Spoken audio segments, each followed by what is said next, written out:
کچھ لوگ زبان سے نہیں اپنے رویوں سے دلوں کو توڑ دیتے ہیں، جبکہ حضور علیہ الصلوۃ والسلام نے ارشاد فرمایا کہ مسلمان تو وہی ہے جس کی زبان اور اس کے ہاتھ سے دوسرے مسلمان محفوظ رہیں۔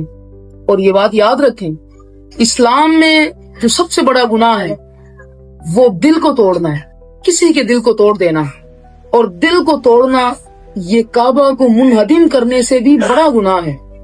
کبھی کبھار ہمارا خاموش لہجہ، طنزیہ نگاہ اور بے رخی انسان کے دلوں کو ایسے توڑ دیتی ہے، ان میں ایسا درد پیدا کر دیتی ہے جو برسوں نہیں بھرتا۔ اور بسا اوقات ہم اپنی زبان سے نہیں بلکہ خاموش لہجوں کے ساتھ لوگوں کو تکلیف دیتے ہیں۔